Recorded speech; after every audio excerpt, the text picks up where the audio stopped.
Hello everyone, I am Surbhi Raheja और अभी जो हम टॉपिक यहाँ पे पढ़ने वाले हैं वो है non cyclic photophosphorylation.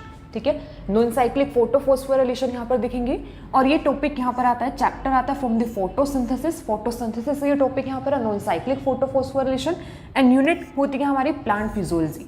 Plant physiology पूरे यूनिट यहाँ पर आते हैं जिसमें हम प्लांट के बारे में पूरा डिटेल में उनके फिजियोलॉजी के बारे में स्टडी करते हैं। तो उसी में एक चैप्टर आता है फोटोसिंथेसिस और फोटोसिंथेसिस का एक टॉपिक यहाँ पर है नॉन साइक्लिक फोटोफॉस्फोराइलेशन। ठीक है, तो अभी हम नेक्स्ट सीखेंगे नॉन साइक्लिक फोटोफॉस्फोराइलेशन। अभी देखो, नॉन साइक्लिक फोटोफॉस्फोराइलेशन को स्टार्ट करने से पहले सबसे पहले हमें ये पता होना चाहिए कि फोटोसिंथेसिस का बेसिक्स हमें पता हो।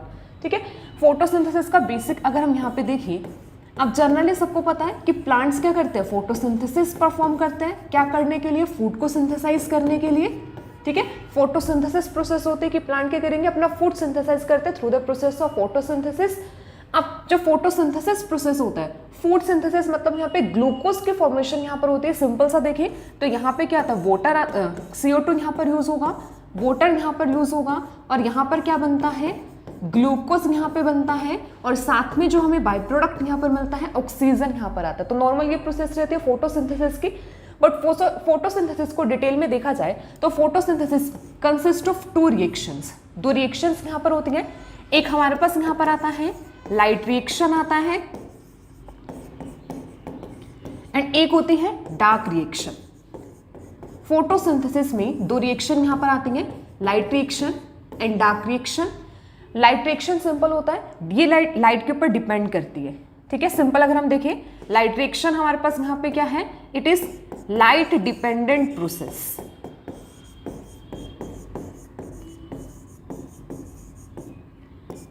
ठीक है, ये हमारे पास ना लाइट डिपेंडेंट प्रोसेस होता है एंड डार्क रिएक्शन होता है लाइट इंडिपेंडेंट प्रोसेस। ठीक है, इंडिपेंडेंट का मतलब कि ये जो पाथवे यहाँ पर होगा, ये रिएक्शन यहाँ पर होगी, इसको लाइट की रिक्वायरमेंट नहीं है। ठीक है, कि मतलब लाइट हो या फिर ना हो, ये लाइट के प्रेजेंस और एब्सेंस दोनों में यहाँ पर ये रिएक्शन यहाँ पर होती है। तो दो टाइप की रिएक्शन यहाँ पर रहती है, लाइट रिएक्शन होता है एंड डार्क रिएक्शन यहाँ पर होता है। अब जो लाइट रिएक्शन होता है, इसका जो मेन पर्पज होता है, यहाँ पर हमारे पास जो लाइट एनर्जी होती है, light energy converted into chemical energy. ठीक है, लाइट एनर्जी किस में कन्वर्ट होता है, केमिकल एनर्जी में कन्वर्ट होता है। Light energy converted into chemical energy. Chemical energy यहां पर क्या होती है, ATP and NADPH। ATP and NADPH क्या है, chemical energy. And in the dark reaction plants क्या करते हैं, इसी केमिकल एनर्जी को यूटिलाइज करेंगे फॉर द CO2 फिक्सेशन। ठीक है, सिंपल वो क्या करेंगे, यहां पर use chemical energy. Chemical energy है क्या, ये बाय प्रोडक्ट होता है, प्रोडक्ट ऑफ लाइट रिएक्शन। इसको यूज किया जाता है क्या करने के लिए, CO2 फिक्सेशन। CO2 फिक्सेशन का सिंपल मतलब क्या होगा, CO2 को किस में कन्वर्ट करना, वहां पे ग्लूकोज में कन्वर्ट करना, कार्बोहाइड्रेट की फॉर्मेशन करना। तो यहाँ पे सिंपल होगा कि यहाँ पे केमिकल एनर्जी को यूज करेंगे, मतलब ATP और NADPH को यूज किया जाएगा। किसके लिए यहाँ पे यूज करते हैं, फॉर CO2 फिक्सेशन। ठीक है, तो जनरली ऐसा यहाँ पर होता है कि जो फोटोसिंथेसिस प्रोसेस होती है, फोटोसिंथेसिस प्रोसेस में दो रिएक्शन यहाँ पर आती है, लाइट रिएक्शन होता है और यहाँ पे डार्क रिएक्शन आता है। Light reaction light dependent process है। लाइट डिपेंडेंट मतलब ये किसके ऊपर डिपेंड करती है, सनलाइट के ऊपर डिपेंड करती है। ठीक है, सन के ऊपर ये डिपेंड करेगी, सन की एनर्जी के ऊपर डिपेंड करता है, लाइट डिपेंडेंट प्रोसेस। और ये यहाँ पर आता है लाइट इंडिपेंडेंट प्रोसेस यहाँ पर होती है। अब इसमें लाइट एनर्जी कन्वर्ट होगा केमिकल एनर्जी में। केमिकल एनर्जी यहाँ पर क्या होती है, ATP एंड NADPH होता है और इसी ATP NADPH को यूज किया जाता है किस लिए, यहाँ पे CO2 फिक्सेशन के लिए। ठीक है, ये जनरल प्रोसेस रहता है। बट अभी जो हमारा टॉपिक है या फिर जो मेन हम फोकस यहाँ पे कर रहे हैं, हम यहाँ पे करेंगे लाइट रिएक्शन पर। ठीक है, डार्क रिएक्शन हम नहीं देख रहे हैं, यहाँ पर हम करेंगे लाइट रिएक्शन यहाँ पे करेंगे। जैसे अभी बताया था कि टॉपिक क्या है हमारा, नॉन साइक्लिक फोटोफॉस्फोराइलेशन हमारा टॉपिक है। अब इसमें लाइट रिएक्शन यहाँ पर होता है। अब लाइट रिएक्शन में बताया कि इसमें सिंपल होगा क्या, लाइट एनर्जी किस में कन्वर्ट होगी, केमिकल एनर्जी में कन्वर्ट होगी। केमिकल एनर्जी मतलब बेसिकली यहाँ पे हमारा पर्पस क्या है, यहाँ पे ATP को सिंथेसाइज करना और यहाँ पे NADPH को सिंथेसाइज यहाँ पे करना। ठीक है, इस प्रोसेस का पर्पस यहाँ पे क्या होगा, ATP सिंथेसिस एंड NADPH को सिंथेसाइज करना। अब ATP और जो NADPH है, इसके जो सिंथेसिस होती है, यहाँ पर इन्वॉल्वमेंट होती है इलेक्ट्रॉन ट्रांसपोर्ट चेन की। ठीक है, यहां पर होती है इलेक्ट्रॉन ट्रांसपोर्ट चेन की इन्वॉल्वमेंट होती है। ठीक है, अब जनरली देखो फोटोसिंथेसिस सबको पता है कि किस में होती है, क्लोरोप्लास्ट में। अगर हम यहाँ पे क्लोरोप्लास्ट यहाँ पे देखें, क्लोरोप्लास्ट में यहाँ पर होगा, ये यहाँ पे क्या होता है, थाइलोकोइड्स, ग्राना यहाँ पर आता है, ठीक है, स्टैक ऑफ थाइलोकोइड्स हमारे पास ग्राना यहाँ पर होता है, और ये यहाँ पर ये जो पार्ट होता है इसे बोला जाता है स्ट्रोमा, ठीक है, ये पार्ट यहाँ पे स्ट्रोमा होगा, और ये यहाँ पर क्या होता है, ये हमारे पास आता है थाइलोकोइड, ठीक है, थाइलोकोइड, ये पूरा का पूरा जो स्टैक यहाँ पे बनता है थाइलोकोइड का, इसे बोला जाता है ग्रैनम। सिंगुलर टर्म ग्रैनम होती है, प्लूरल टर्म ग्रैना, ठीक है। अब देखो लाइट्रेक्शन हो कहाँ पर है, लाइट्रेक्शन बेसिकली हमारी थाइलोकोइड में होती है। थाइलोकोइड में लाइट्रेक्शन यहाँ पर होती है, इसका पर्पस यहाँ पे क्या होगा, एटीपी और एनएडीपीएच को सिंथेसाइज करना, और फिर इस एटीपी और एनएडीपीएच को कहाँ पे यूज किया जाएगा, स्ट्रोमा में यूज किया जाता है। किस लिए यूज किया जाता है, CO2 फिक्सेशन के लिए। CO2 से यहाँ पे क्या बनेगा, ग्लूकोज यहाँ पे बनेगा, कार्बोहाइड्रेट यहाँ पे बनेंगे, प्लांट क्या करता है, फूड सिंथेसाइज करता है। तो जो एटीपी एनएडीपीएच सिंथेसाइज होगा वो कहाँ पर होता है, थाइलोकोइड, मतलब थाइलोकोइड वहाँ पे इन्वॉल्व होता है। तो लाइट्रेक्शन बेसिकली कहाँ पर होती है, हमारी थाइलोकोइड में होती है। तो लोकेशन ऑफ थाइलोकोइड या फिर प्लेस जहाँ पर लाइट्रेक्शन होती है वो कहाँ पर है, थाइलोकोइड मेम्ब्रेन, ठीक है। ये थाइलोकोइड हम करेंगे, थाइलोकोइड मेम्ब्रेन यहाँ पर आता है, थाइलोकोइड मेम्ब्रेन पर एटीपी और एनएडीपीएच सिंथेसाइज करता है, और फिर उसको यूज किया जाता है स्ट्रोमा में, स्ट्रोमा में फिर CO2 फिक्सेशन यहाँ पे करते हैं, ठीक है। अब देखो ये जो लाइट रिएक्शन यहाँ पर होती है, इसमें यहाँ पर क्या आता है, अब लाइट रिएक्शन को एटीपी जो सिंथेसिस यहाँ पर होगी,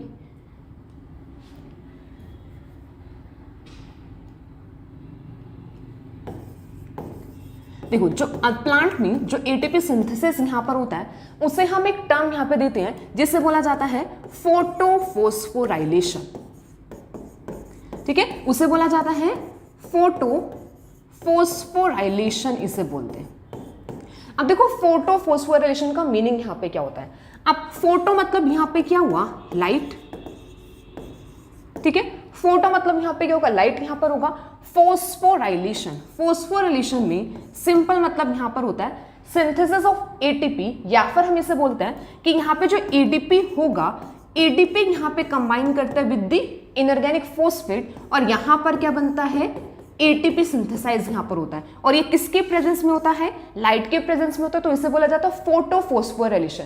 अब देखो सेल में क्या होता है, फोस्फोराइलेशन, सेल में एटीपी सिंथेसाइज होता है। एटीपी सिंथेसिस के लिए अलग अलग मतलब होता है, अलग अलग तरीके वहां पर होते हैं एटीपी सिंथेसिस के लिए। अब जनरली देखो जो क्लोरोप्लास्ट में जो फोटोसिंथेसिस यहाँ पर हो रही है, क्लोरोप्लास्ट में जो एटीपी सिंथेसाइज होता है उसे बोला जाता है फोटोफोस्फोराइलेशन, क्योंकि यहाँ पर जो एटीपी सिंथेसाइज कर रहा है वो किसके प्रेजेंस में, लाइट एनर्जी के प्रेजेंस में कर रहा है। अब ऐसे एटीपी सिंथेसिस के लिए एक हमारे पास यहाँ पर होता है ऑक्सीडेटिव फोस्फोराइलेशन भी आता है। ऑक्सीडेटिव फोस्फोराइलेशन जो जनरली हमारा माइटोकॉन्ड्रिया में देखने को मिलता है, ठीक है। ऑक्सीडेटिव फोस्फोराइलेशन किसमें होता है, माइटोकॉन्ड्रिया में। माइटोकॉन्ड्रिया में भी इलेक्ट्रॉन ट्रांसपोर्ट चेन होती है, और उस वहां पर भी मेन पर्पस क्या होता है, एटीपी को सिंथेसाइज करना। तो वो किसमें देखने को मिलता है, माइटोकॉन्ड्रिया में। जस्ट लाइक इन क्लोरोप्लास्ट यहाँ पर होती है फोटोफोस्फोराइलेशन। तो फोटोफोस्फोराइलेशन में भी इन्वॉल्वमेंट किसकी होगी, यहाँ पे इलेक्ट्रॉन ट्रांसपोर्ट चेन यहाँ पर आएगा, ठीक है। इलेक्ट्रॉन कैरियर्स यहाँ पर होंगे, इलेक्ट्रॉन एक्सेप्टर, इलेक्ट्रॉन डोनर्स यहाँ पर होंगे, एक्सेप्ट करेंगे, डोनेट करेंगे, और फिर उसके बाद वहाँ पे एंड रिजल्ट हमें क्या देखने को मिलेगा, एटीपी, और साथ में यहाँ पर क्या आता है, एनएडीपीएच यहाँ पे सिंथेसाइज करते हैं, ठीक है। ये यहाँ पर आता है। तो लाइट्रेक्शन में सिंपल क्या होगा कि यहाँ पर हमारे पास इसको बोलते हैं photophosphorylation, synthesis of ATP in the presence of light is known as photophosphorylation यहाँ पर आता है। अब यहाँ पे देखो, अभी लाइट्रेक्शन हम यहाँ पे कर रहे हैं ना। अब लाइट्रेक्शन में सिंपल सा देखो, अब अभी यहाँ पे बोला कि हमारा जो टॉपिक यहाँ पर वो क्या, नॉन साइक्लिक फोटोफोस्फोराइलेशन, मतलब एटीपी जो सिंथेसाइज यहाँ पर होता है दो तरीके से, यहाँ पे दो पाथवे यहाँ पर आता है। एक पाथवे यहाँ पर क्या होता है, साइक्लिक फोटोफोस्फोराइलेशन यहाँ पर आता है, ठीक है। एक होता है साइक्लिक फोटोफोस्फोराइलेशन होगा, और एक हमारे पास यहाँ पर आता है नॉन साइक्लिक फोटोफोस्फोराइलेशन, ठीक है। और अभी जो हम डिटेल में करेंगे नॉन साइक्लिक फोटोफोस्फोराइलेशन, ठीक है। अब नॉन साइक्लिक फोटोफोस्फोराइलेशन को समझने के लिए कुछ बेसिक्स क्लियर होने चाहिए, तभी नॉन साइक्लिक फोटोफोस्फोराइलेशन समझ में आएगा। तो बेसिक यहाँ पे सिंपल क्या, फोटोसिंथेसिस में क्या होता है, दो रिएक्शन यहाँ पर होती है, light reaction and dark reaction यहाँ पर होगा। लाइट रिएक्शन में सिंपल क्या होता है, light energy converted into chemical energy. Dark reaction में उस केमिकल एनर्जी को यूज किया जाता है फॉर द CO2 फिक्सेशन, ठीक है। अभी हम लाइट रिएक्शन यहाँ पे देख रहे हैं। लाइट रिएक्शन में भी यहाँ पे एटीपी सिंथेसाइज यहाँ पर होगा in the presence of sunlight, is known as photophosphorylation. Photophosphorylation भी यहाँ पे दो टाइप से यहाँ पर हो सकती है, एक साइक्लिक फोटोफॉस्फोरिलेशन और एक यहाँ पर होता है नॉन साइक्लिक फोटोफॉस्फोरिलेशन। अब जब भी देखो लाइट, देखो अब हम क्या करें कि लाइट एनर्जी को किस में कन्वर्ट करना है, केमिकल एनर्जी में, ठीक है। अब यहाँ पे क्या होगा, यहाँ पे पिगमेंट्स की इन्वॉल्वमेंट होगी, क्योंकि पिगमेंट्स ही क्या होता है कि जो क्या करते हैं इलेक्ट्रॉन को एक्सेप्ट करते हैं या फिर वो इलेक्ट्रॉन्स को डोनेट करेंगे, डोनेट करके लाइट एनर्जी किस में कन्वर्ट होते हैं, केमिकल एनर्जी, मतलब एटीपी और एनएडीपीएच के सिंथेसिस। तो यहाँ पे पिगमेंट्स इन्वॉल्व होते हैं, ठीक है। पिगमेंट्स की इन्वॉल्वमेंट होगी, जैसे क्लोरोफिल होता है, कैरोटिनोइड्स होते हैं, कैरोटिनोइड्स में ही ज़ैंथोफिल आ जाता है, ठीक है। ये पिगमेंट्स यहाँ पे इन्वॉल्व होते हैं क्योंकि पिगमेंट्स के पास प्रॉपर्टी होती है लाइट को एब्जॉर्ब करने की। तो लाइट को एब्जॉर्ब करने के लिए कुछ ना कुछ मॉलिक्यूल्स चाहिए और वो मॉलिक्यूल्स क्या होते हैं, पिगमेंट्स होते हैं। अब ये जो पूरा पाथवे यहाँ पर होता है, फोटोफॉस्फोरिलेशन जो होता है, यहाँ पर पिगमेंट्स की ही इन्वॉल्वमेंट होती है, ठीक है। पिगमेंट से यहाँ पे इन्वॉल्व होते हैं जो क्या करेंगे, लाइट को एब्सॉर्ब करेंगे, एब्सॉर्ब करने के बाद फिर वो क्या करते हैं, नेक्स्ट इलेक्ट्रॉन कैरियर पर इलेक्ट्रॉन्स को ट्रांसफर करते हैं, ठीक है। तो यहाँ पे रिक्वायरमेंट किसकी होती है, पिगमेंट्स की यहाँ पर होती है, ठीक है। अब क्या होता है, अब देखो पिगमेंट्स यहाँ पर होंगी, अब पिगमेंट्स भी आपस में मिलके ग्रुप ऑफ पिगमेंट्स यहाँ पर फॉर्म करते हैं फोटोसिंथेटिक यूनिट, ठीक है। तो अब नेक्स्ट देखो, अब नेक्स्ट जो बेसिक पता होना चाहिए इसके लिए यहाँ पर क्या पता होना चाहिए, फोटोसिंथेटिक यूनिट, ठीक है। फोटोसिंथेटिक यूनिट, अब फोटोसिंथेटिक यूनिट का मतलब यहाँ पे क्या है, सिंपल सा यहाँ पे जो ग्रुप ऑफ पिगमेंट्स है together they form a photosynthetic unit, ठीक है। तो यहाँ पर क्या होगा, यहाँ पर आ जाता है group of pigments, group of pigments ये आपस में मिलके क्या बनाते हैं, एक फोटोसिंथेटिक यूनिट यहाँ पे बनाता है। और जो फोटोसिंथेटिक यूनिट यहाँ पर होती है, इसमें यहाँ पर क्या होता है, दो कंपोनेंट यहां पर आता है फोटोसिंथेटिक यूनिट के, ठीक है। दो कंपोनेंट होते हैं, first component is reaction center, ठीक है। फर्स्ट कंपोनेंट रिएक्शन सेंटर यहां पर होता है एंड सेकंड कंपोनेंट यहां पर आता है एंटीना मॉलिक्यूल्स, ठीक है। एंटीना मॉलिक्यूल्स यहां पर होता है। तो सिंपल यहां पे क्या, फोटोफॉस्फोरिलेशन में इन्वॉल्वमेंट किसकी होगी, फोटोसिंथेटिक यूनिट के यहां पर होगी, ठीक है। अब ये जो फोटोसिंथेटिक यूनिट है, ये क्या है, ग्रुप ऑफ पिगमेंट्स आपस में मिलके एक यूनिट बनाते हैं जिसे बोला जाता है फोटोसिंथेटिक यूनिट। फोटोसिंथेटिक यूनिट के दो कंपोनेंट यहां पर होता है, एक रिएक्शन सेंटर यहां पर होता है और नेक्स्ट यहां पर क्या आता है, एंटीना मॉलिक्यूल्स यहां पर आते हैं, ठीक है। नेक्स्ट यहां पे क्या आता है, एक यहां पे रिएक्शन सेंटर होगा, एक यहां पे क्या होता है, एंटीना मॉलिक्यूल्स होता है। अभी देखो जो रिएक्शन सेंटर यहां पर होता है ना, रिएक्शन सेंटर ये होता है हमारे पास, ये कंसिस्ट होता है, consist of a single chlorophyll A molecule. Pigment की बात की थी तो यहां पर क्या होगा, किससे कंसिस्ट होता है, सिंगल क्लोरोफिल ए मॉलिक्यूल से कंसिस्ट होगा, क्लोरोफिल ए मॉलिक्यूल, ठीक है। सिंगल क्लोरोफिल ए मॉलिक्यूल होगा ऑफ डिफरेंट वेवलेंथ, ठीक है। डिफरेंट वेवलेंथ का यहां पर आता है, मतलब डिफरेंट वेवलेंथ का मतलब क्या होगा कि यहां पर जो क्लोरोफिल ए मॉलिक्यूल होगा वो क्या करता है, डिफरेंट वेवलेंथ पर लाइट को एब्जॉर्ब करेगा।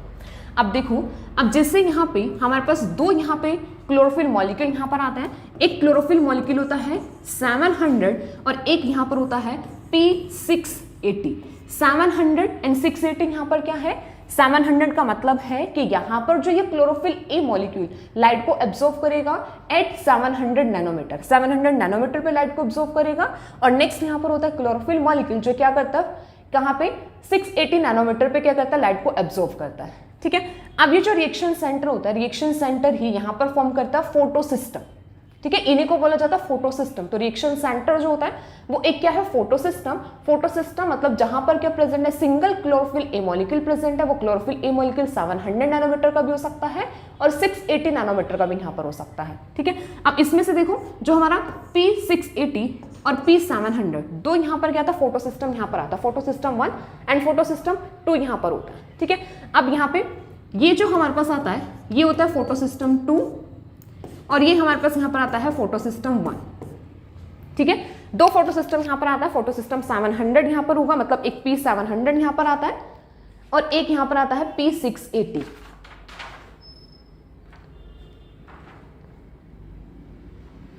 ठीक है। दो फोटो सिस्टम यहां पर आता है, P700 और एक P680 यहां पर आता है। 680 वाले को फोटो सिस्टम 2 यहां पर होता है और P700 यहां पर क्या आता है, फोटो सिस्टम 1 यहां पर आता है। तो रिएक्शन सेंटर में क्लोरोफिल मॉलिक्यूल 680 यहाँ पे फोटो सिस्टम 2 होगा और यहाँ पे फोटो सिस्टम 1। अब इसके अलावा नेक्स्ट यहाँ पर आता है हमारे पास एंटीना मॉलिक्यूल्स यहाँ पर आता है। एंटीना मॉलिक्यूल्स को एसेसरी पिगमेंट्स भी बोलते हैं, ठीक है। Antenna molecules also known as accessory pigments. अब ये जो एसेसरी पिगमेंट्स होते हैं यहां पर आ जाता है जो भी अदर पिगमेंट्स होते हैं। अदर पिगमेंट्स पे जैसे कैरोटिनोइड्स आ जाते हैं, ठीक है। कैरोटिनोइड्स में ही इंक्लूडेड होते हैं यहाँ पे कैरोटीन, जैसे अल्फा कैरोटीन होता है, बीटा कैरोटीन होता है। ऐसे यहाँ पे ज़ैंथोफिल, मतलब जो भी अदर पिगमेंट्स होते हैं वो सब कहाँ पर आता है, एंटीना मॉलिक्यूल्स में यहाँ पर होते हैं, ठीक है। और ये दोनों आपस में मिलकर यहाँ पे क्या बनाता है, दोनों बनाता है photosynthetic unit, photosystem, reaction center. यहाँ पर होगा reaction center is also known as photosystem. तो यहाँ पे दो टाइप के फोटो सिस्टम होता है, photo system 1 and photo system 2। तो अभी जो नॉन साइक्लिक फोटोफॉस्फोराइलेशन हमने देखना है, यही देखना है कि इलेक्ट्रॉन्स कहाँ पे एब्जॉर्ब होते हैं और कहाँ से इलेक्ट्रॉन्स क्या करते हैं, ट्रांसफर होके जाते हैं, ठीक है। और ये पूरा पूरा यहाँ पे क्या बनता है, फोटोसिंथेटिक यूनिट यहाँ पे बनता है, ठीक है। एक डायग्राम यहाँ पे देखते हैं।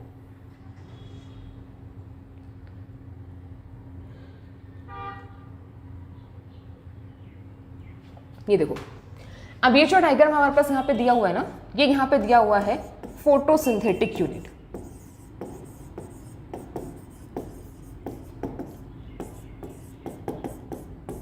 ठीक है, फोटोसिंथेटिक यूनिट। अब देखो कैसे, फोटोसिंथेटिक यूनिट में हमने बोला था कि दो मॉलिक्यूल यहाँ पर होंगे, एक रिएक्शन सेंटर यहाँ पर होता है और एक यहाँ पे क्या होता है, एंटीना मॉलिक्यूल्स यहाँ पर आता है।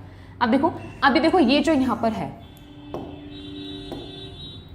ये जो यहाँ पर होगा, ये यहाँ पर क्या है, ये हमारा यहाँ पर होता है रिएक्शन सेंटर। यहाँ पर है, देखो जैसे ये दिया हुआ है रिएक्शन सेंटर क्लोरोफिल होगा।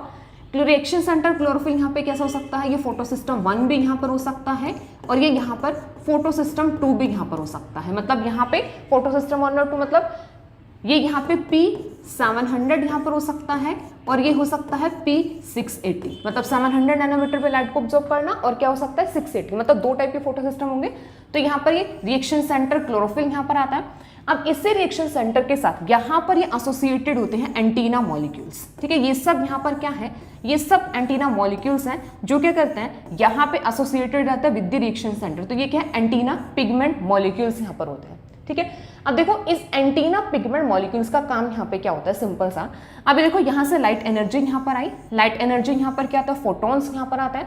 फोटॉन्स मतलब यहाँ पे क्या होंगे, लाइट पार्टिकल यहाँ पर होता है। फोटॉन्स को क्या बोला जाता है, लाइट पार्टिकल्स हैं। अब ये लाइट पार्टिकल्स ही जैसे यहाँ पर आते हैं, ठीक है। अब सिंपल देखो, जो एंटीना मॉलिक्यूल्स हैं, एंटीना मॉलिक्यूल्स का काम यहाँ पे क्या होता है, इन फोटोन को एब्जॉर्ब करना। एब्जॉर्ब करने के बाद क्या करता है, फिर ये एनर्जी को ट्रांसफर करता है। जैसे अभी इस मॉलिक्यूल ने, इस पिगमेंट ने यहाँ पे क्या, लाइट को एब्जॉर्ब किया, एब्जॉर्ब करके यहाँ पे एनर्जी को ट्रांसफर किया, फिर इसने यहाँ पे एनर्जी को ट्रांसफर किया, फिर इसने मॉलिक्यूल ने यहाँ पे एनर्जी को ट्रांसफर किया, और अल्टीमेट जो यहाँ पे एनर्जी मिली वो किसको मिली, यहाँ पे रिएक्शन सेंटर को। तो सिंपल एंटीना मॉलिक्यूल्स का फंक्शन यहाँ पे क्या होता है कि जो भी एनर्जी को एब्जॉर्ब करता है वो ट्रांसफर करता है, transfer its energy to the reaction center, ठीक है। तो एंटीना मॉलिक्यूल्स क्या करता है, अपनी जो भी एनर्जी को वो एब्जॉर्ब करते हैं उसको कहाँ पे ट्रांसफर करते हैं, टू दी रिएक्शन सेंटर, ठीक है। और ये ट्रांसफर जो यहाँ पर होता है, ये ट्रांसफर होता है रेजोनेंस ट्रांसफर, ठीक है। ये ट्रांसफर यहाँ पर होता है रेजोनेंस ट्रांसफर यहाँ पर आता है। तो रेजोनेंस ट्रांसफर में सिंपल कि एक मॉलिक्यूल यहाँ पे क्या कर रहा है, यहाँ पे अपनी एनर्जी को ट्रांसफर करता है, फिर यहाँ पे एनर्जी यहाँ पर गई, और अल्टीमेट कहाँ पर एनर्जी जाती है, रिएक्शन सेंटर के पास। अब जैसे रिएक्शन सेंटर को एनर्जी मिलती है, फिर वो क्या करता है, एक्साइटेड स्टेट में जाता है, इलेक्ट्रॉन्स भेजते हैं किसके पास, इलेक्ट्रॉन एक्सेप्टर मॉलिक्यूल के पास यहाँ पे भेजता है, ठीक है। इलेक्ट्रॉन एक्सेप्टर मॉलिक्यूल यहाँ पर होंगे जिसको यहाँ पे इलेक्ट्रॉन को भेजा जाता है, इलेक्ट्रॉन को ट्रांसफर यहाँ पे करता है, ठीक है। अब ये इसको यहाँ पे ये फोटो सिस्टम यहाँ पर आता है, ठीक है। पूरे के पूरे इस पूरे को बोला जाता है फोटोसिंथेटिक यूनिट बोला जाता है पूरे को। ये यहाँ पे रिएक्शन सेंटर है, ठीक है। रिएक्शन सेंटर यहाँ पर होगा, ये सब यहाँ पे क्या है, यहाँ पे एंटीना पिगमेंट्स यहाँ पर आता है, पिगमेंट मॉलिक्यूल्स यहाँ पर होता है जो क्या करता है, एनर्जी को ट्रांसफर करेंगे कहाँ पे, रिएक्शन सेंटर के पास। रिएक्शन सेंटर दो टाइप से यहाँ पर हो सकता है, P700 भी यहाँ पर हो सकता है, P680 भी। P700 यहाँ पर होगा तो फोटो सिस्टम 1 यहाँ पर होगा, P680 यहाँ पर होगा तो फोटो सिस्टम 2 यहाँ पर होता है, ठीक है। और यही फोटोसिंथेटिक यूनिट यूज होती है किसमें, साइक्लिक या फिर नॉन साइक्लिक फोटोफॉस्फोराइलेशन में, ठीक है। अभी देखो, अभी हमने यहाँ पे ये चीज करना है कि हमारे पास साइक्लिक फोटोफॉस्फोराइलेशन और नॉन साइक्लिक फोटोफॉस्फोराइलेशन। बेसिकली हम नॉन साइक्लिक फोटोफॉस्फोराइलेशन को यहाँ पे देखेंगे। अब जैसे देखो, अब ये जो यहाँ पे डायग्राम है, ठीक है, ये हमारा यहाँ पे रिप्रेजेंट कर रहा है नॉन साइक्लिक फोटोफॉस्फोराइलेशन,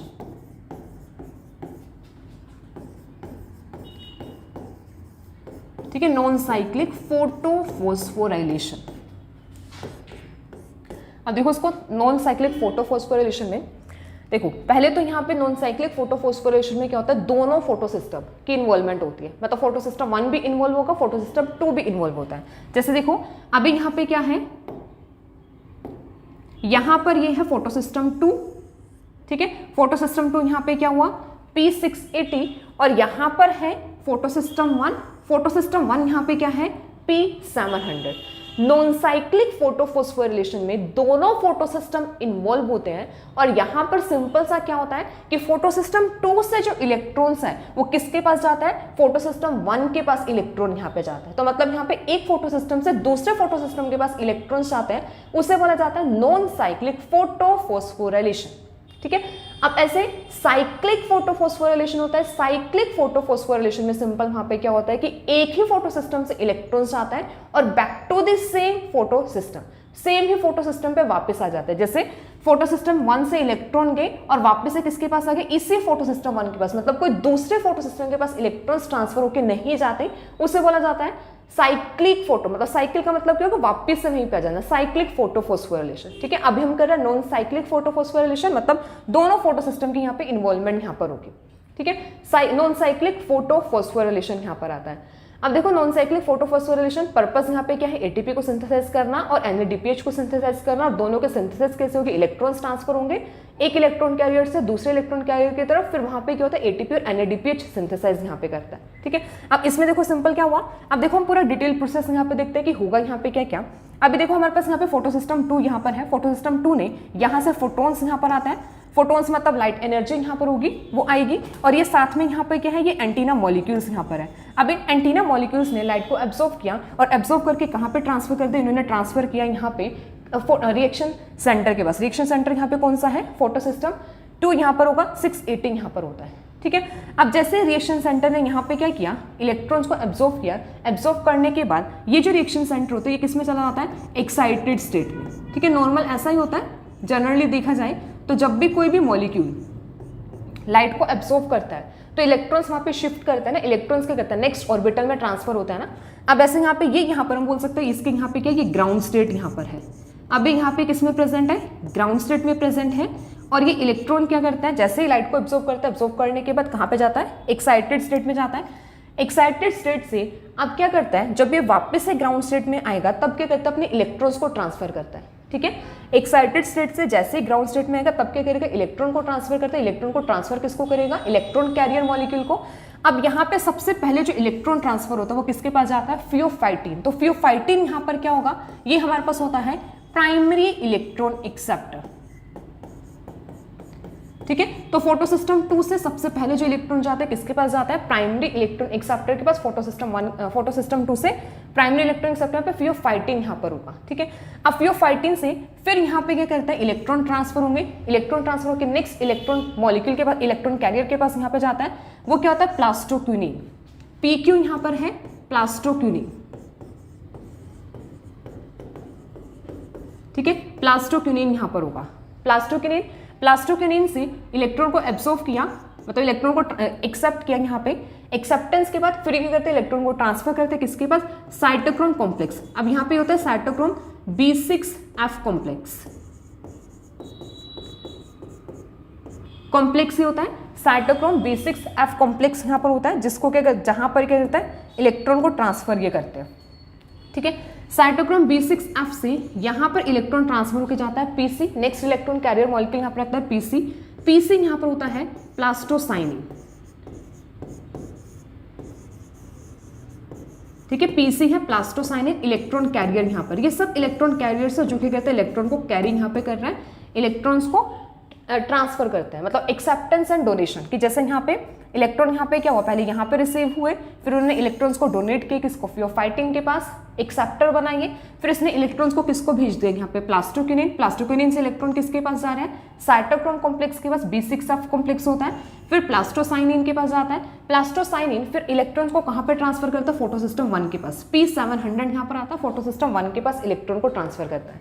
अब फिर से यहाँ पे क्या होगा, अब एक रिएक्शन सेंटर यहाँ पर है, ये रिएक्शन सेंटर, साथ में यहाँ पे क्या एसोसिएट है, एंटीना मॉलिक्यूल यहाँ पे एसोसिएट है।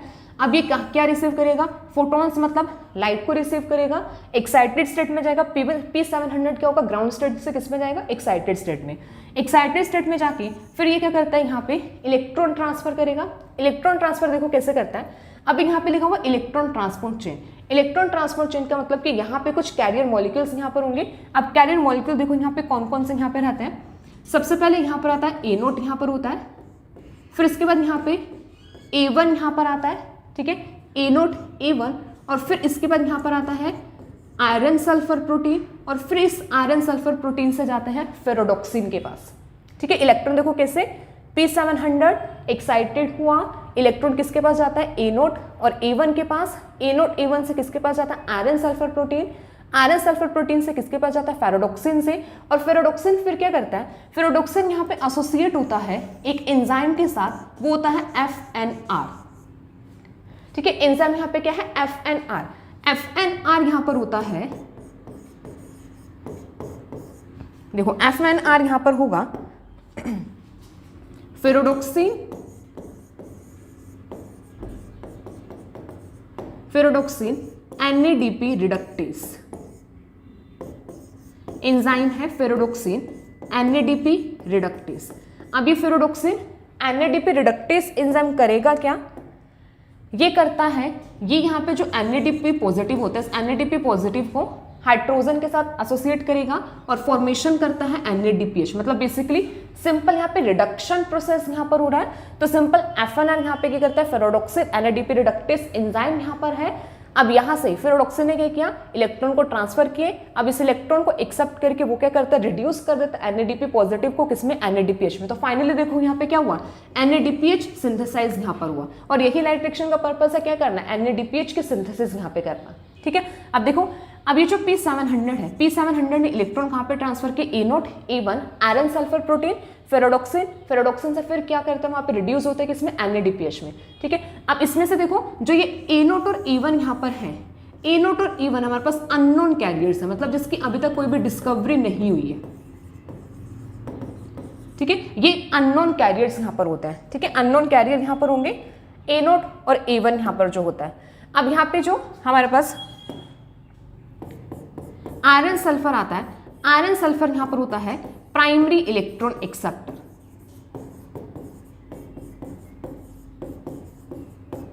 ठीक है। ये यहां पर होता है प्राइमरी इलेक्ट्रॉन एक्सेप्टर, यहां पर होगा जो क्या करता है, यहां पे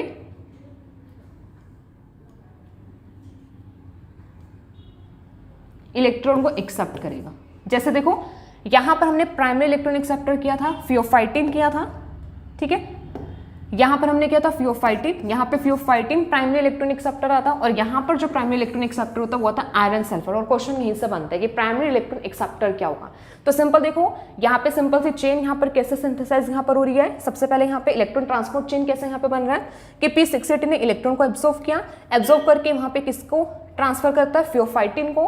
फियोफाइटिन से इलेक्ट्रॉन किसके पास जाता है, प्लास्टोक्यूरिन, प्लास्टोक्यूरिन से साइटोक्रोम B6F कॉम्प्लेक्स के पास, साइटोक्रोम B6F कॉम्प्लेक्स से किसके पास जाता है, प्लास्टोसाइनिन, और प्लास्टोसाइनिन से किसके पास जाता है, P700।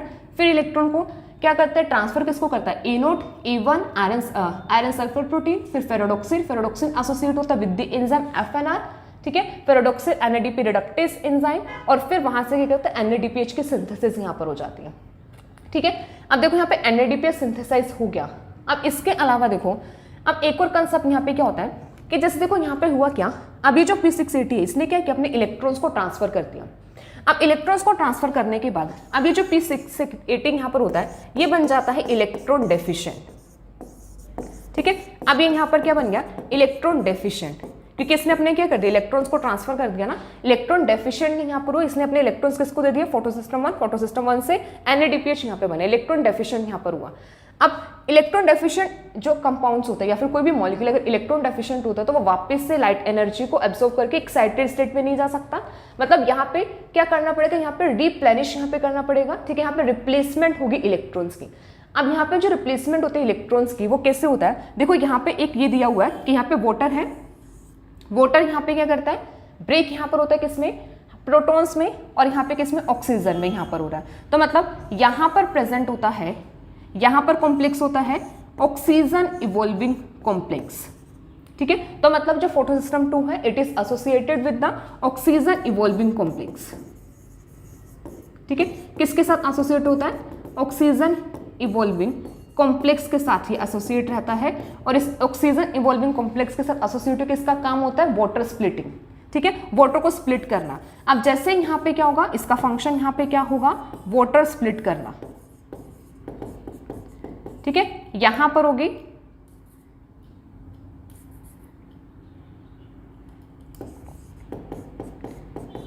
वाटर स्प्लिटिंग होगी। वाटर स्प्लिटिंग से फिर यहां पर क्या होंगे, इलेक्ट्रॉन्स रिलीज होंगे और वो इलेक्ट्रॉन किसके पास जाता है, p680। तो वापस से क्या करना, रिप्लेसमेंट करना इलेक्ट्रॉन्स के, वो कहां से आता है, वाटर से, ठीक है। तो यहाँ पे एक इंपॉर्टेंट पॉइंट है, मतलब यहाँ पे इलेक्ट्रॉन डेफिशिएंट हुआ, डेफिशिएंट होने के बाद इसके पास इलेक्ट्रॉन ट्रांसफर करने के लिए नहीं है। अब इसे इलेक्ट्रॉन उसको मिलेंगे कहाँ से, इलेक्ट्रॉन्स का वहाँ पे दोबारा से उसको रिप्लेसमेंट कैसे होगी, रिप्लेसमेंट होगी वो स्प्लिटिंग ऑफ वाटर। तो वाटर मॉल यहाँ पे स्प्लिट करता है, कॉम्प्लेक्स यहाँ पर आता है ऑक्सीजन इवॉल्विंग कॉम्प्लेक्स। और ये जो यहाँ पर होता है ना, वाटर स्प्लिटिंग को बोला जाता है फोटोलिसिस ऑफ वाटर, क्योंकि यहाँ पे लाइट की प्रेजेंस में फोटोलिसिस यहाँ पर होती है, फोटोलिसिस ऑफ वाटर, ठीक है। लाइट की प्रेजेंस में वाटर स्प्लिटिंग यहाँ पर होगी, इसको बोला जाता है फोटोलिसिस। तो फोटोलिसिस में इलेक्ट्रॉन्स होंगे, फिर ये साइकिल ऐसे कंटिन्यू यहाँ पर रहती है, ठीक है। साइकिल यहाँ पे क्या रहेगी, कंटिन्यू यहाँ पर रहती है। अब एक चीज देखो, एक चीज जो इंपॉर्टेंट, एक तो यहाँ पे याद रखना है कैरियर यहाँ पे कौन कौन से होता है, फियोफाइटिन जैसे यहाँ पर होगा, और यहाँ पे ये आयरन सल्फर यहाँ पर आता है। सेकंड यहाँ पर आता है कि किसके साथ एसोसिएट होता है, water splitting complex. Water splitting complex होगा जो वाटर को स्प्लिट यहाँ पे करता है। अब यहाँ पे सिंथेसिस किसकी हो रही है, NADPH यहाँ पे सिंथेसाइज करता है, NADPH यहाँ पे बना, ठीक है। अब देखो अभी हमने बोला था कि लाइट रिएक्शन में क्या था, ATP NADPH बनेगा, तो NADPH तो यहाँ पे बनेगा। अब ATP कैसे सिंथेसाइज होता है, ठीक है। अब थोड़ा सा यहाँ पे देखते हैं कि ATP की सिंथेसिस यहाँ पे कैसे होती है, ठीक है। अब देखो यहाँ पे देखो ये लिखा हुआ है ATP produced via proton motive force, ठीक है। सिंपल देखो होता क्या है, सिंपल ये होता है कि जैसे ना यहाँ पे इलेक्ट्रॉन्स ट्रांसफर करते हैं ना, इलेक्ट्रॉन के साथ साथ ना यहाँ पर क्या करता है, प्रोटॉन्स की भी मूवमेंट होती है, ठीक है।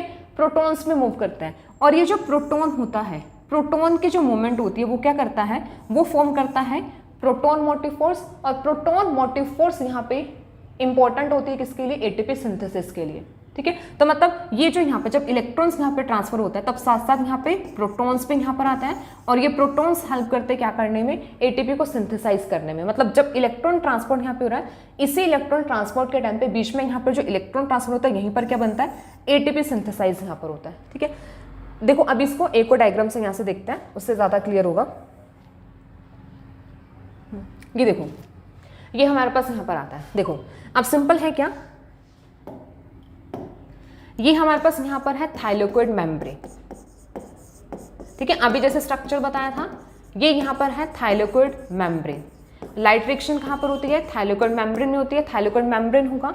ये यहाँ पर है ल्यूमीन, ल्यूमीन को ऐसे समझो, जैसे देखो ये हमारे पास है थाइलेकोइड, ठीक है। ये यहाँ पर होगा इसका स्ट्रोमा साइड, ये यहाँ पर है इसकी ल्यूमीन। और हम क्या कर रहे हैं, हम इतना सा पार्ट यहाँ पे देख रहे हैं, इतना सा पार्ट दिख रहा है कि यहाँ पे कैसे होगा, ठीक है। ये वाला पार्ट यहाँ पे ल्यूमीन होता है जो सेंटर वाला पार्ट होगा, और बाहर से यहाँ पे कैसा होता है, स्ट्रोमा। तो ये यहाँ पे क्या है, ये है यहाँ पे थाइलेकोइड ल्यूमीन, ठीक है, थाइलेकोइड ल्यूमीन। और ये यहाँ पर है क्लोरोप्लास्ट स्ट्रोमा, ठीक है। ये पार्ट यहाँ पर है क्लोरोप्लास्ट स्ट्रोमा यहाँ पर है। अब सिंपल देखो, अब ये जो थाइलेकोइड मेम्ब्रेन होता है इसमें ही यहाँ पे क्या प्रेजेंट होता है, फोटोसिस्टम प्रेजेंट होता है, फोटोसिस्टम 2 यहाँ पे प्रेजेंट है, फोटोसिस्टम 1 यहाँ पे प्रेजेंट है, और यहाँ पर ये प्रेजेंट होता है ATP synthase, ATP synthase complex होता है जो ATP सिंथेसाइज यहाँ पे करता है, ठीक है। अब देखो यहाँ पे लाइट एब्जॉर्ब हुआ, p680 यहाँ पर है, इलेक्ट्रॉन्स को एब्जॉर्ब किया, फोटोलिसिस ऑफ वाटर यहाँ पर हुआ, वाटर से यहाँ पे इलेक्ट्रॉन्स यहाँ पे जाते हैं किसके पास, फोटोसिस्टम 2 के पास। फिर फोटोसिस्टम 2 क्या करता है, यहाँ पे इलेक्ट्रॉन को ट्रांसफर करता है, यहाँ पे कैरियर फियोफाइटिन आता है, फियोफाइटिन के बाद प्लास्टोकिनिन यहाँ पर होता है, और फिर प्लास्टोकिनिन से यहाँ पे प्रोटॉन, अभी बताया था कि प्रोटॉन कहाँ से, ये स्ट्रोमा से प्रोटॉन यहाँ पर आता है, इसको एक्सेप्ट करता है प्लास्टोकिनिन, और प्लास्टोकिनिन यहाँ पे PQH2 यहाँ पे बनता है। PQH2 मतलब अभी रिड्यूस्ड यहाँ पर हुआ, इसने इलेक्ट्रॉन को एक्सेप्ट किया। फिर अब ये इलेक्ट्रॉन को किसको भेजता है, B6F1 के पास, B6F complex, cytochrome B6F complex यहाँ पर आता है, ठीक है। अब फिर जब ये ट्रांसफर करते हैं तो उस टाइम पे क्या होता है कि जो प्रोटॉन होता है वो प्रोटॉन कहाँ पर आ जाता है, ल्यूमीन में, ठीक है। अब प्रोटॉन एक तो फोटोलिसिस ऑफ वाटर से यहाँ पर आ रहे हैं और दूसरा कहाँ पर आता है ये प्रोटॉन, यहाँ से स्ट्रोमा से ल्यूमिन में यहाँ पर आता है। स्ट्रोमा से ल्यूमिन में कैसे, जब प्लास्टोक्विनिन है, प्लास्टोक्विनिन यहाँ पे इलेक्ट्रॉन किसको ट्रांसफर करता है, साइटोक्रोम B6F को यहाँ पे करता है। फिर यहाँ पे कैरी रहता है प्लास्टोसाइनिन, प्लास्टोसाइनिन किसको देगा, फोटोसिस्टम 1 को, फोटोसिस्टम 1 एक्साइटेड होगा, फिर यहाँ पे ये किसको करता है, एफडी यहाँ पर है फेरोडोक्सिन, ठीक है, फेरोडोक्सिन यहाँ पर होगा। और फेरोडोक्सिन बताया था कि किसके साथ एसोसिएट होगा, एफएनआर फेरोडोक्सिन NADP रिडक्टेस। अब वो क्या कर रहा है, इस NADP को प्रोटॉन एक्सेप्ट करके NADPH में यहाँ पे कन्वर्ट करते हैं, ठीक है, NADPH में कन्वर्ट करेंगे। अब प्रोटॉन मोटिव फोर्स हो गए ना, प्रोटॉन मोटिव फोर्स क्या करते हैं, यहाँ पे ATP को सिंथेसाइज करेंगे तो यहाँ पे कॉम्प्लेक्स यहाँ पर आता है, कॉम्प्लेक्स में ये यहाँ पर होता है CF0 पार्ट यहाँ पर होगा और ये यहाँ पर होता है CF1 यहाँ पर होगा, F0 और F1 जो पार्ट होता है मेम्ब्रेन में इम्बेडेड होता है, थाइलेकोइड की मेम्ब्रेन में, और जो बाहर की तरफ पार्ट होता है CF1। जस्ट लाइक माइटोकॉन्ड्रिया में F0 F1 कॉम्प्लेक्स होता है, ATP को सिंथेसाइज करता है। अब यहाँ से जो प्रोटॉन आता है और ये जो प्रोटॉन, ये प्रोटॉन क्या करता है, ठीक है, ये डिफ्यूज होता है कहाँ से, इस F0 से, F0 से डिफ्यूज होंगे। F0 तो यहाँ पे काम करता है प्रोटॉन डिफ्यूजन चैनल की तरह,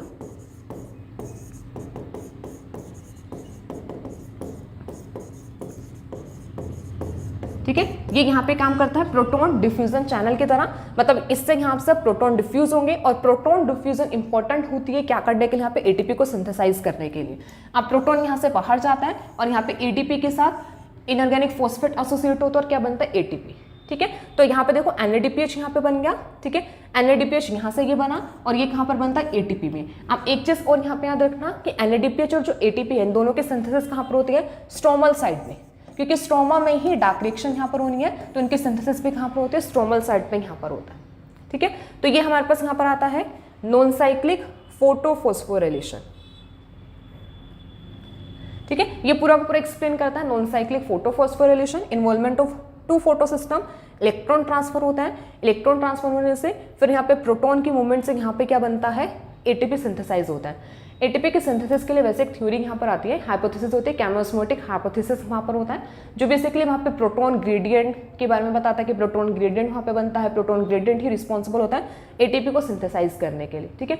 मतलब ये पूरा ये बेसिक हमने नॉन साइक्लिक फोटोफॉस्फोराइलेशन किया है। इसके अलावा यहाँ पे केमोस्मोटिक हाइपोथेसिस भी आता है, जो बेसिकली ATP जो फोकस करता है ATP के सिंथेसिस को। अभी हमने एक बेसिक किया कि ATP कैसे सिंथेसाइज होता है, इसका डिटेल नहीं किया, बेसिक्स हमने किया, ठीक है। तो यहाँ तक नॉन साइक्लिक फोटोफॉस्फोराइलेशन कंप्लीट है।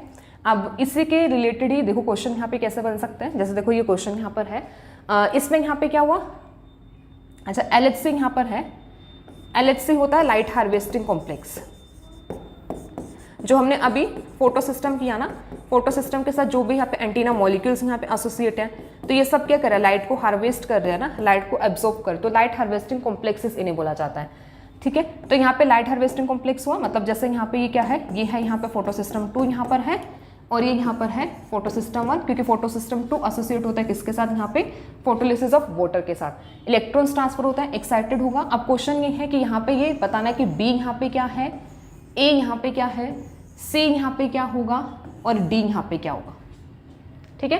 क्वेश्चन ये है, जैसे अभी हमने पूरी फोटो इलेक्ट्रॉन ट्रांसपोर्ट चेन किया ना, और एक यहाँ पे E, ठीक है। तो यहाँ से मतलब क्वेश्चन ऐसे बन के आ सकता है कि ABCDE बताओ कि यहाँ पे क्या होगा, ठीक है। अब जैसे इलेक्ट्रॉन को एब्जॉर्व किया, अब B मतलब क्या होगा, primary electron acceptor. Primary electron acceptor क्या होता है, फियोफाइटीन, तो B यहाँ पर क्या होगा, फियोफाइटीन। अब A मतलब A यहाँ पे क्या होगा, कौन सा फोटो सिस्टम यहाँ पर होगा, ये फोटो सिस्टम यहाँ पे कौन सा है, फोटो सिस्टम 2, तो मतलब पूरा यहाँ पे ये प्रोसेस कहाँ पे चल रही है, फोटो सिस्टम 2 में चल रही है, तो फोटो सिस्टम 2 यहाँ पर होगा। फिर अभी हमने देखा कि जो प्लास्टोक्विनिन है, प्लास्टोक्विनिन क्या करता है, साइटोक्रोम B6F कॉम्प्लेक्स को करते हैं, इलेक्ट्रॉन को ट्रांसफर करते हैं, तो वहाँ पे ATP सिंथेसाइज होता है, तो C यहाँ पर क्या होगा, ये होगा साइटोक्रोम B6F कॉम्प्लेक्स, ठीक है, ये होगा साइटोक्रोम B6F कॉम्प्लेक्स यहाँ पर होगा। फिर फोटो सिस्टम 1 ने इलेक्ट्रॉन को एक्सेप्ट किया, एक्सेप्ट करने के बाद देखो अब ये यहाँ पे कौन सा फोटो सिस्टम होगा, फोटो सिस्टम 1 यहाँ पर होगा। फोटो सिस्टम 1 इलेक्ट्रॉन एक्सेप्ट, मतलब यहाँ पे इलेक्ट्रॉन कैरियर मॉलिक्यूल्स होंगे, इलेक्ट्रॉन के एक्सेप्टेंस के बाद फिर यहाँ पे क्या होगा, रिडक्शन यहाँ पर होगी, NADP पॉजिटिव किस में कन्वर्ट होगा, NADPH में, तो E यहाँ पे क्या बनेगा, NADPH, ठीक है। तो ये हमारा यहाँ पे होता है नॉन साइक्लिक फोटोफॉस्फोराइलेशन, ठीक है। तो अभी के लिए इतना ही। Thank you so much.